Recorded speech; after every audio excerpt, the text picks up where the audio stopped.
Train کا سفر ہم میں سے اکثر لوگوں نے کیا ہی ہوگا۔ کافی عرصہ پہلے کی بات ہے کہ ایک بچہ ہمیشہ اپنی دادی کے گھر ٹرین پہ جاتا تھا اور اپنے والد صاحب کے ساتھ جاتا تھا۔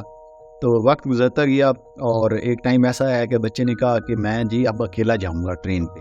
اب اس کے والد صاحب نے اسے سمجھایا، گھر میں بحث مباحثہ ہوا کہ نہیں ابھی چھوٹے ہو، ابھی نہیں جا سکتے، آپ بڑے ہو جاؤ گے تو پھر جایا کرو گے اکیلے۔ اس نے کہا نہیں جی اس بار تو میں نے اکیلے ہی جانا ہے۔ خیر اس کی ضد کے آگے ہار مان گیا والدین، اور اس کو والد صاحب لے کے گئے اسٹیشن تک چھوڑنے، اور اس کو بہت سی ہدایات کی، یہ نہ کرنا، وہ کرنا، یہ کرنا۔ بچہ آخری آ کیا جیسے ہم نے، اب بس کر دو ابو جی، پتہ ہے سب، مجھے ہر چیز کا پتہ ہے، کر لوں گا سکون سے، نہیں لوں گا کسی سے کوئی چیز کھانے پینے کی، آرام سے بیٹھا رہوں گا اپنی سیٹ پہ، نہیں کروں گا کسی انجان بندے سے بات، اب جانے دے مجھے۔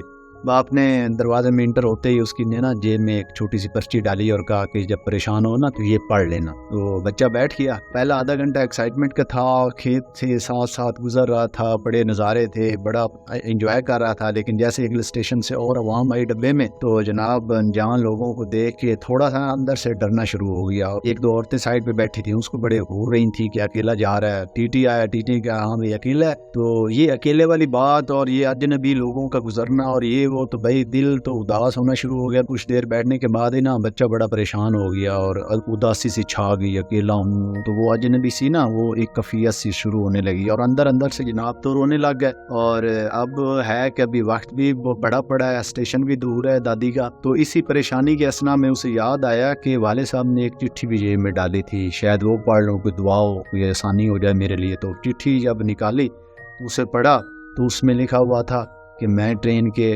پچھلے ڈبے میں بیٹھا ہوں، پریشان نہ ہو۔ پھر کیا تھا، سارے کھیت اس کو اچھے لگنے لگ گئے، ہر چیز ویسے نارمل ہو گئی۔ بس زندگی ہی ایسی ہے، ہمیں والدین پنچھیوں کی طرح اڑنا سکھاتے ہیں، ہمیں خود پر اعتماد دلاتے ہیں، اور وہ جب تک زندہ ہیں وہ ہمارے کیبن میں موجود ہیں اور ہمیں تحفظ کا احساس دلاتے رہیں گے۔